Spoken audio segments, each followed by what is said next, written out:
Au bracha, que Hachem vous protège dans la santé, la joie, la prospérité. Aujourd'hui, c'est le jour de Tobi Bishvat. Alors, le jour de Tobi Bishvat, c'est la fête des fruits. Alors, c'est une fête très spéciale. On réunit tous les fruits euh, qu'on n'a pas l'habitude de manger toute l'année. Et Tobi Bishvat, on fait beaucoup de shehiano. Il y a beaucoup de blé arabe. Vous savez, je voyage souvent. Et je voyage presque partout dans le monde. Et vous savez, une fois, j'étais au Brésil, j'aurais demandé apportez-moi les fruits brésiliens. Vous n'avez aucune idée. Je n'ai jamais vu des fruits comme ça. En Argentine, pareil. En Guadeloupe aussi, ils ont là-bas des fruits qui n'y a nulle part. Et bien sûr, au Mexique, là-bas aussi, il y a des fruits qui n'y a nulle part. En Europe, il y a des fruits qui n'y a nulle part. En Moyen-Orient aussi, il y a des fruits qui n'y a nulle part. Et une fois par an, on fait ce qu'on peut. Je me rappelle à Paris, je me rappelle il y a quelques années, j'allais dans un endroit où il y avait toutes sortes de fruits. Vraiment, c'est des fruits qu'on n'a jamais vus. Bémet, c'est de la folie. C'est de la folie, des fruits qu'on n'a jamais vus. Et jamais, malheureusement, ici en Israël, on ne trouve pas ces magasins-là. Mais il y a un endroit à Paris que là-bas, il y a un souk, il y a toutes sortes de fruits. C'est les fruits secs, les fruits qui ne sont pas secs. Alors, maintenant, la question se pose.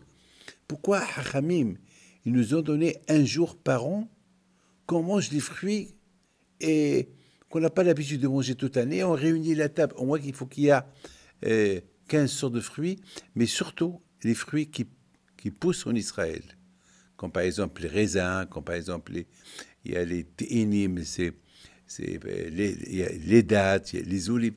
Il y a certains fruits que Israël, elle a été bénie par ces fruits-là. Aussi, c'est important. Et bien sûr, si on peut porter toutes sortes de fruits, et surtout le hétrog. Hein.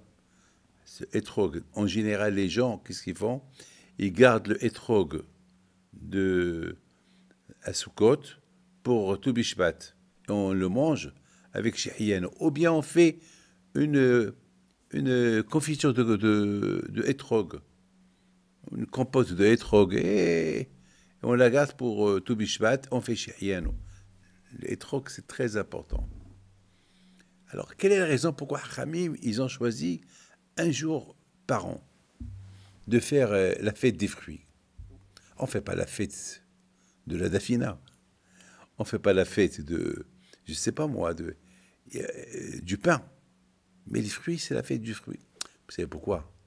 Parce que le pain, c'est la même couleur. Le pain, c'est son goût, c'est le même goût. Les fruits, c'est une beauté. C'est une beauté, les fruits. C'est des couleurs.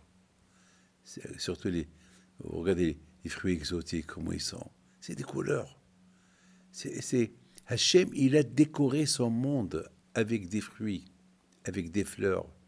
C'est extraordinaire. Alors, on dit à Kadosh Baruch Hu, merci à Kadosh Baruch Hu pour cette belle décoration avec laquelle tu as décoré le monde. Et Hachamim me disent qu'il y a quelque chose d'autre chez les fruits. Parfois, il y a beaucoup de gilgulim dans les fruits.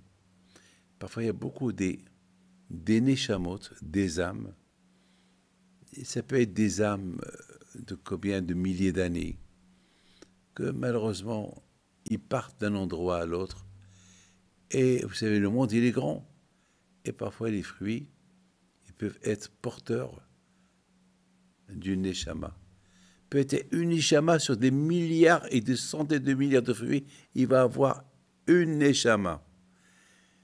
Il va avoir des centaines de milliers de tonnes dans toutes les tables chez les Juifs, des fruits, uniquement pour une seule neshama. Peut-être il va avoir là-bas une neshama. Une âme d'un Juif, qu'il faut la réparer. Je vous raconte une petite histoire. Il y avait, d'ailleurs, c'est la raison pourquoi 2 fois dans l'année, il y a Bekata et la nôtre, avant Pessah, on fait une bracha pour lorsque les fruits, lorsque les arbres commencent à faire, à fleurir. On appelle ça Bekat Eilanot.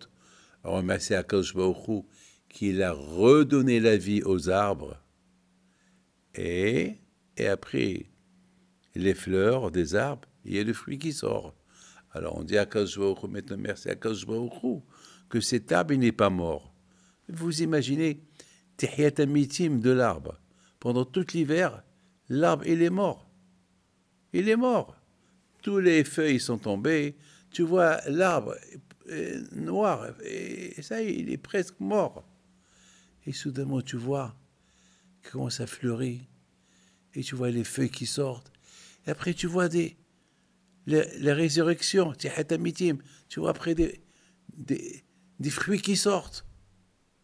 On dit merci à Akadosh Baruch Hu pour avoir embellir le monde. Et de l'autre côté, peut-être il y a une âme. Et avec la bracha qu'on fait, on répare cette âme. Peut-être il y a une seule neshama. Il y a une histoire de Ben Ish Chai. Il y a une femme qui vient chez lui et dit « Rabbi, j'ai rêvé hier, ma mère, qui m'a donné une date. Il y avait une date, il y avait un verre dans la date. » Alors Ben Ish Chai lui a dit « Ma fille, à Tou Bishvat, achète les dates et lorsque tu manges la date, pense s'il y a une réparation dans cette date qui soit réparée. » Et après Tou Bishvat, la femme vient chez Ben Ish Chai et lui dit ben, j'ai rêvé ma mère qui m'a dit merci. Elle dit alors, tu as réparé la neshama de ta mère. Donc c'est la raison pourquoi on fait Tou Bishvat. Pour réparer les neshamot qu'il y a dans les fruits, dire merci à Hachem d'avoir embelli son monde et on profite, on mange les fruits. Allez, que le beau Dieu protège jamais les créations. Bonne fête.